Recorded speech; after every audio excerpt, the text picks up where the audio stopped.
So coming now from the concept of DevOps, we reached the concept of MLOps, and then now there is next concept of DeepOps, which actually involves deep learning. And since deep learning is involved, we would be having lot of GPUs with us, right?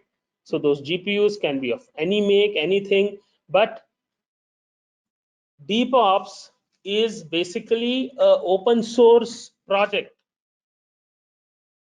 okay, from NVIDIA, which facilitates deployment of multi-node GPU clusters for deep learning and HPC environment in an on-premise, optionally air-gapped data center or in the cloud.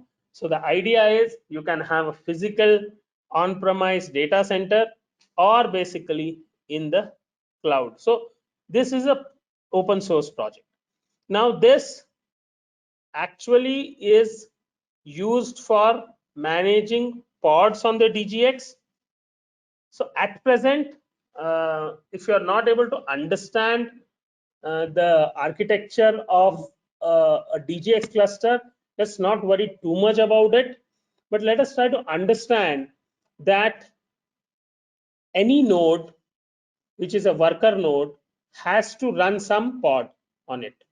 Okay, it may use a GPU, it may not use a GPU, and that modularity of the project, okay, will be of lot of help to these administrators who actually maintain, right, this infrastructure and software.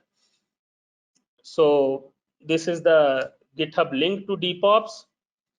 Now there are so many things which DeepOps can do. So it can do the job scheduling using Kubernetes, Slurm. You can maintain the firmware of the DGX. You can do monitoring using DCGM and Prometheus and Grafana. So we will see this actually today, monitoring. And then you can do FileBeat, Elasticsearch, and all of this as to how do you log. Then you can maintain and manage various packages, okay, so on and so forth.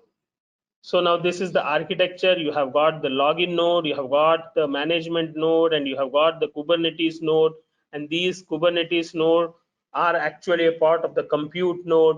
So you will have the Slurm nodes, you will have Kubernetes nodes, because we know that any Docker thing which is not generated by Kubernetes is not going to be maintained by the Kubernetes cluster. So you can actually take a Docker image and run it, but if Kubernetes has to manage it, it has to be actually what to say, started or be done on a Kubernetes through a Kubernetes image, right? So something like that. So here I'm just going into the basic of this as to how DeepOps came into this thing. And now there is an idea of hybrid strategy wherein we talk of, let me see if, okay, so we have this augment legacy of HPC schedulers with new features. So we have cluster management services, we have Jupyter notebooks, we have deep learning inference deployments, right? So you have to do inferencing. Inferencing is nothing but whatever is being done by the servicing pipeline, okay? Or you need to actually deploy it. So we use TensorRT, and then so that basically means you should ensure how do you deploy. So we need to also see that how the data has to be kept in the same place. No need to have separate clusters. Free up deep learning researchers to do DL, not become DevOps or system admins. Why not Slurm on Kubernetes?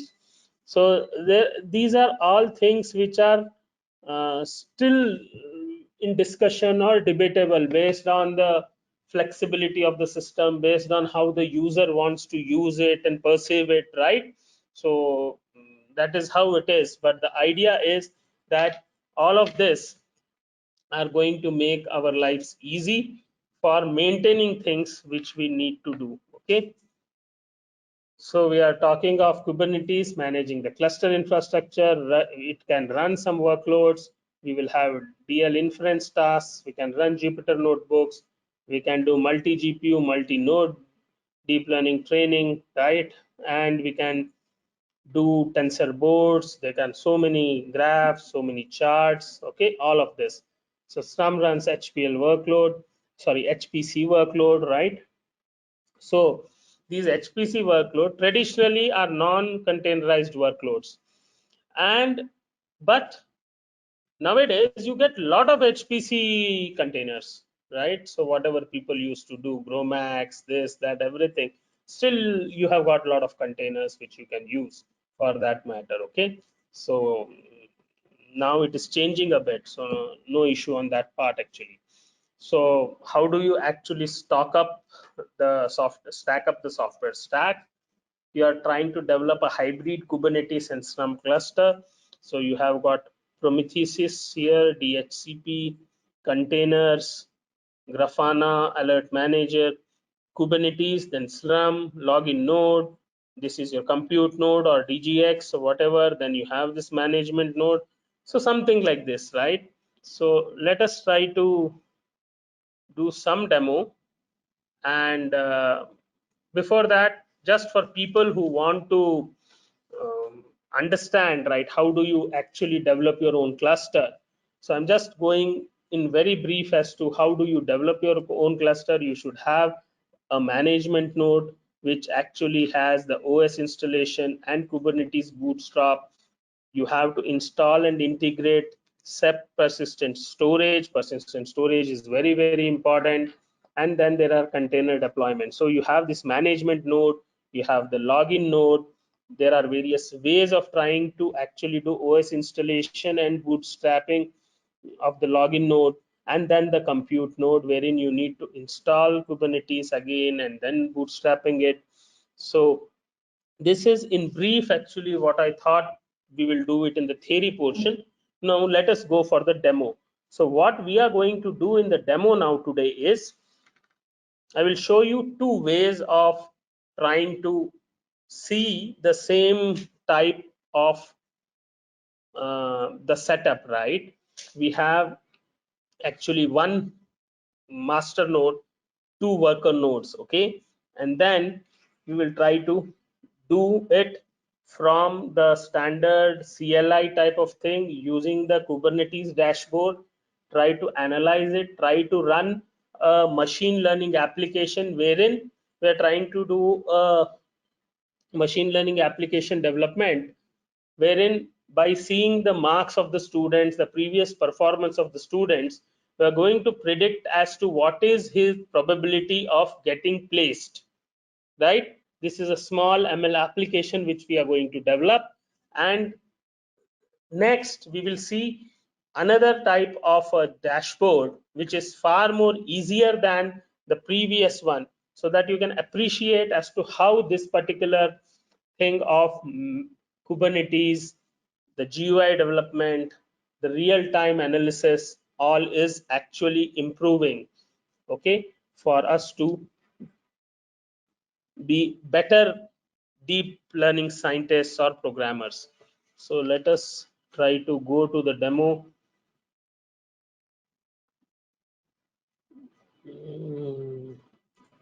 Let me just log on to it.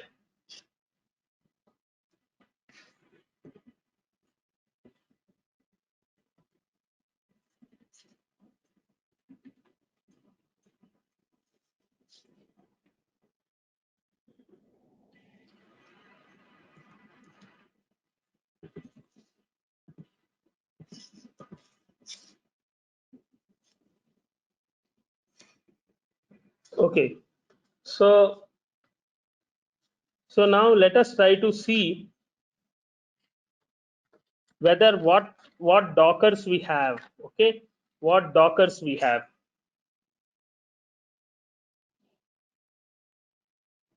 So yeah, so we have got so many Docker images, right?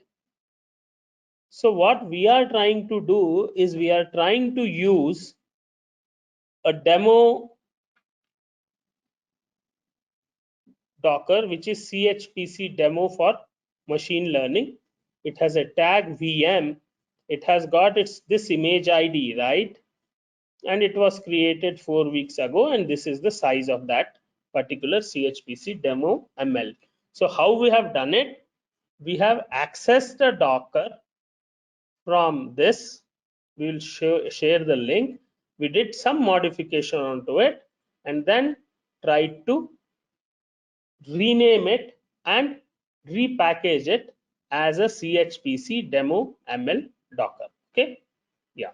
So the next thing is to see and run this Docker. So how do we run? We use this command docker run GPUs all. These are the port numbers, localhost port numbers. Then this is forwarding, and then this is this particular program. Okay, which we need to run.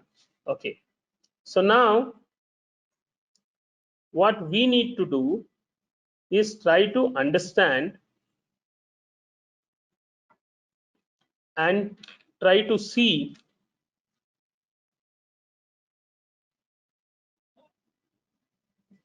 excuse me,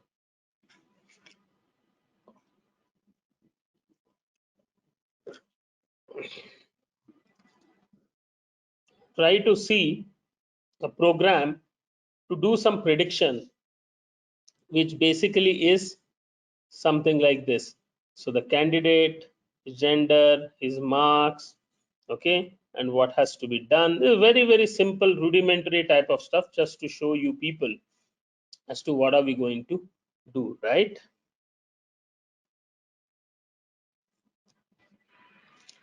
So now let us try to run this program. So once we run this program, the probability, okay, for placement is 0.90234375. Now let us try to see this in the dashboards, right?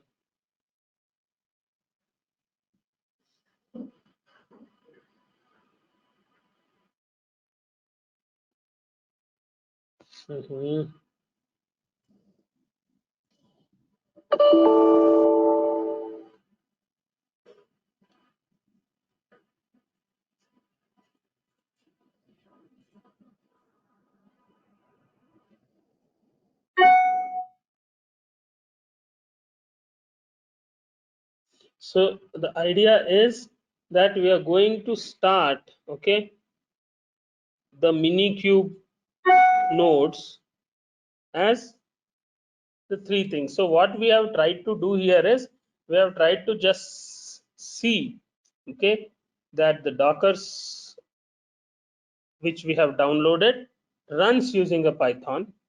Okay, now we are trying to link it up to these three nodes which we are running. Okay, so I hope it's clear that Minikube is a local Kubernetes which gives me the option of generating a master and two slaves or workers.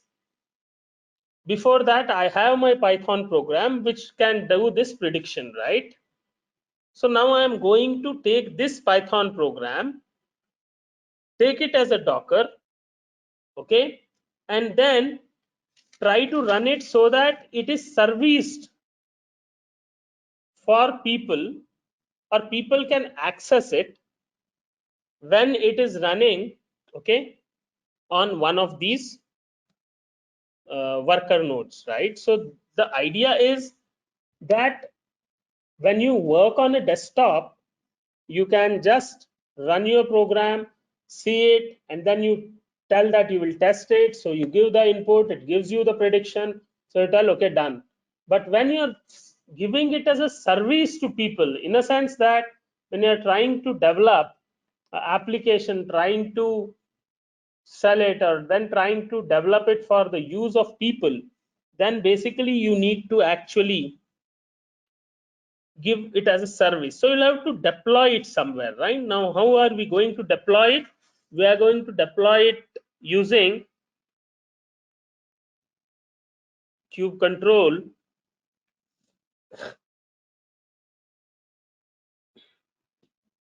see here. So this is actually the service being provided by the Kubernetes on that particular IP, cluster IP, right? So now we will run this,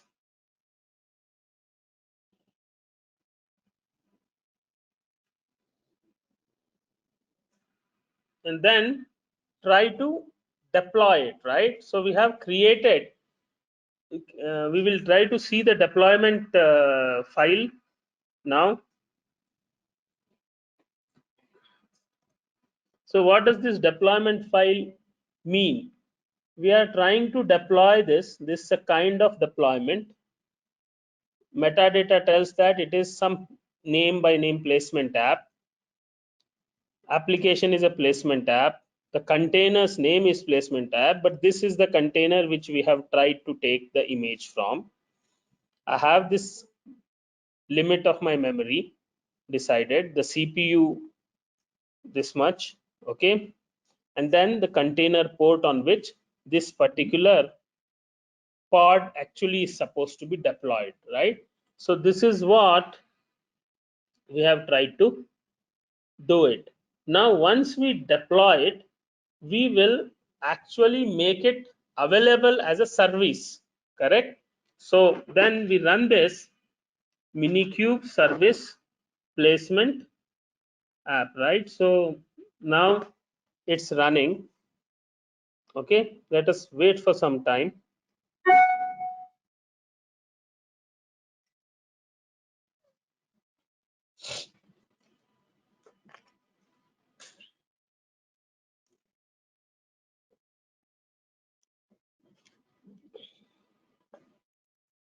Mm-hmm.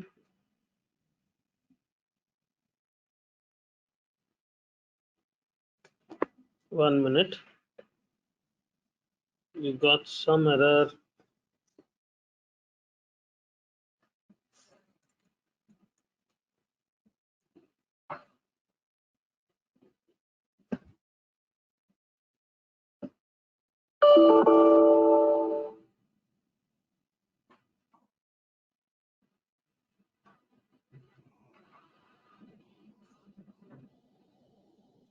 Seems we have not been able to.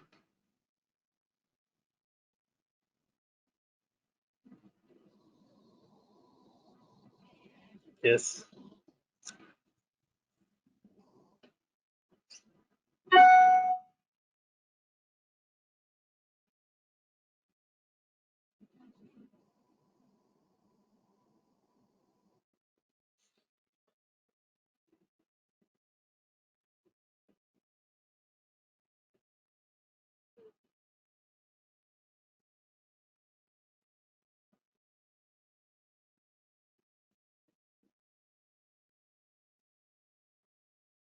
I don't know why this has become so slow. We'll see the Kubernetes dashboard and see whether the previous one is running.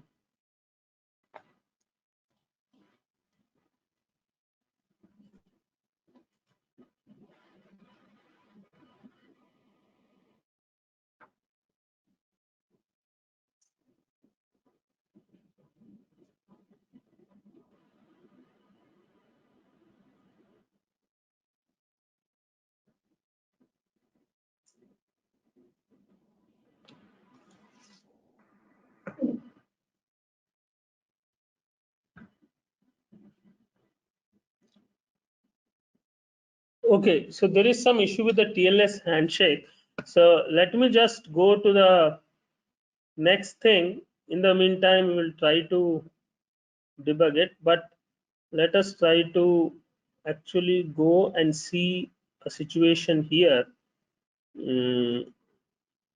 See, once you do it using this, right, there will be certain issues like this cropping up.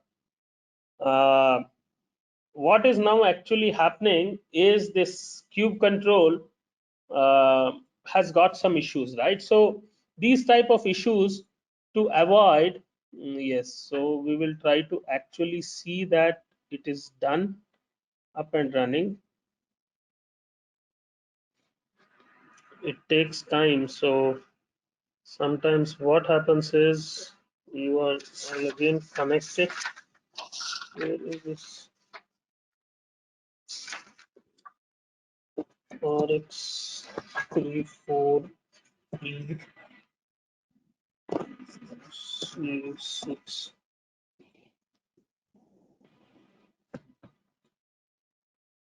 Yeah, so this service placement app got created. We were running the same thing, but it was giving us the TLS handshake timeout. So sometimes it happens. But anyway, once we are able to do it, now, yes.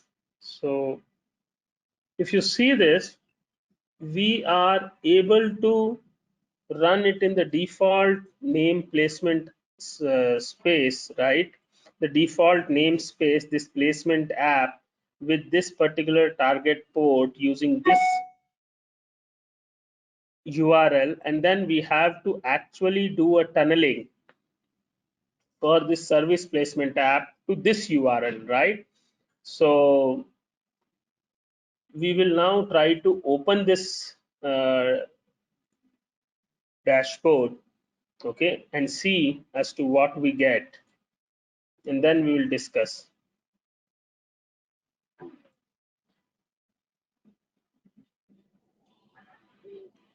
So what effectively happens is we are trying to do two things. One is the old URL, one is the new URL, and we will have to do the tunneling. So we will now try to run the prediction, okay, using that URL, because it will be serviced there now, okay. So we have changed this, and then we will now try to run it. Yeah.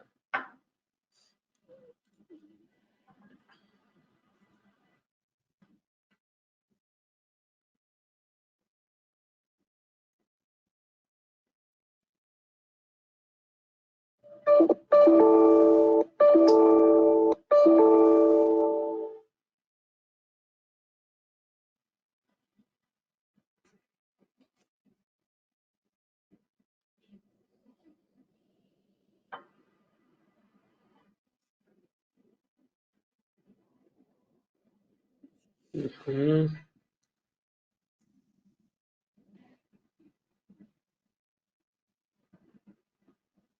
We'll have to put that IP.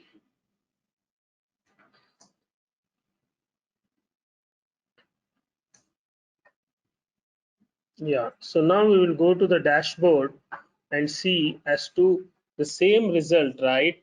Just running on Dockers and then running on Kubernetes, right? As a pod. Now, how will we get it, right? So we'll try to see this.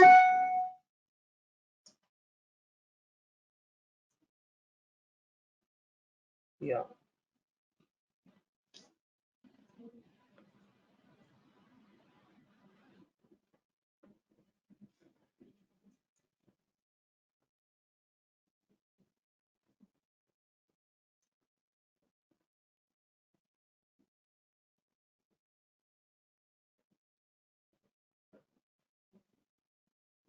Very slow. Okay, so see here, if you see,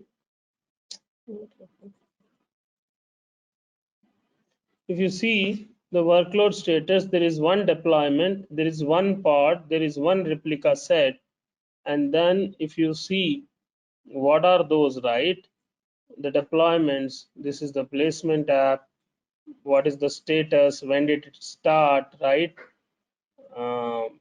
So what type of label it uses, which is the image you are trying to run on it, right? All these details you get.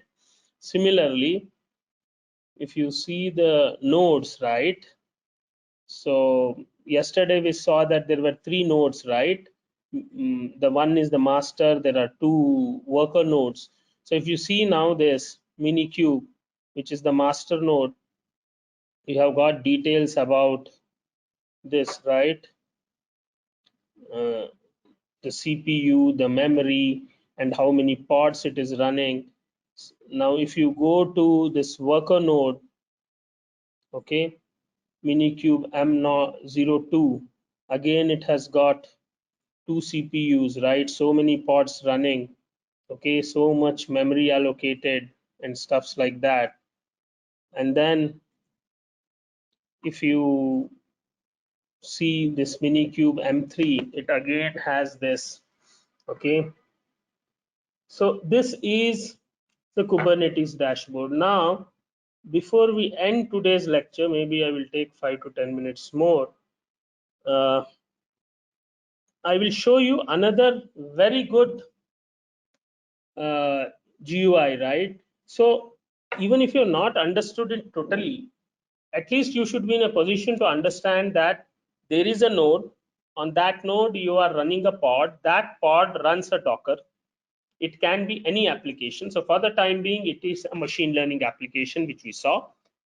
Now, when you see the dashboard, it's not that user friendly in a sense that you'll have to scroll, you'll have to see everything. Now I'm going to show you another way of seeing the same thing, right, which is one of the very newest and the latest things, which is called as Lens. Now this helps me to actually see my cluster information in a very user friendly way.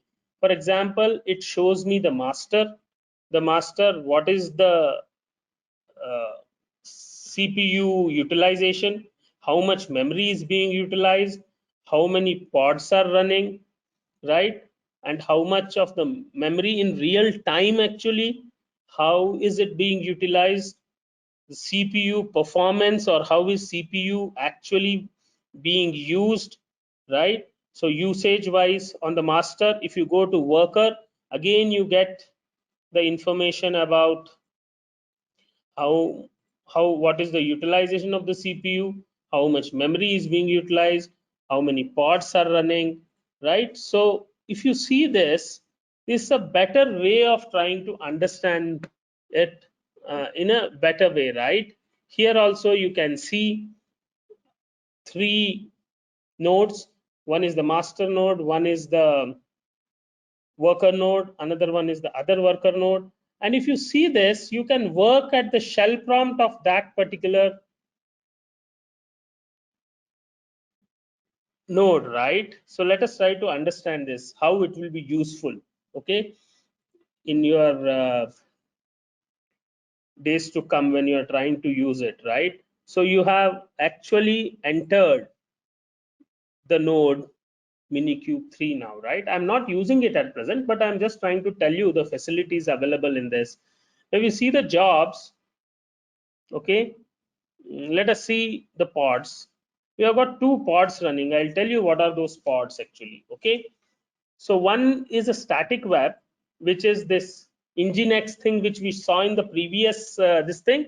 So if you see the Nginx thing, let me just show you that. Yeah, so see, this is running on that particular pod, right? So I'll tell you what that means, okay? So this is actually getting serviced on the local host. It's a web server installed, okay? And it is running in this pod. This is this pod, okay? This particular pod. If you see this, how much CPU utilization, what is the network it uses, what is the file system, okay, where what are the ports on which you can view it, what is the status, right? All of this is available to you, okay. Similarly, this is Jupyter notebook. So this Jupyter notebook is running on node 3, whereas this is also running on node 3. It's not necessary that it has to run on node 2. It has actually allocated, right, based on some decision which it makes, okay. This is also running on node 3. So if you see this memory, file system, the CPU, okay, how it's running, ready, at what port, so you'll see that also. But before that, let me just tell you, if you want to create another pod, right, you have this resource, right, creating a pod, and then you can use deployment, you can use something. So I'm just telling to showing to I'm just showing you this. that this is the API version, right? YAML file, this what type of deployment, name I have given, which is the image it is running. See here. So this is a Docker image, right? So I can actually, when I'm trying to run the Jupyter notebook, okay, I will put the Docker image, which actually has a Jupyter notebook, and then I actually create it. I can create another Nginx now. Okay, I don't know why it's coming. See, resource Nginx development deployment successfully created. So see here, now I suppose by mistake I clicked it 3 times, maybe, I don't know.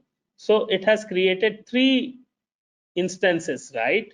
And it's creating a replica set also of it, and it's pending. We'll wait for some 2-3 minutes, then we will see that it will actually, all the 3 of them will be running. And if you see here, this Minikube, this particular deployment is running on node 2, and this is running on node 1 now, okay, or the master node, okay. And this was running on node 3, so this also is now trying to run on node 3. And if you see, all of them have the status now running. So you can actually see that Jupyter notebook is running. You can go to the shell, so you can go to the root of that particular container. You have got all of these files and folders there. And if you see this Jupyter notebook, it's here, it's running on localhost, okay, with this. So let me just try to connect it. Yes, so it will open, it's initializing. So this is how actually it's going to happen. So my Jupyter notebook is running on node 3. You can attach a pod to a different this thing, you can shift it, you can see the logs.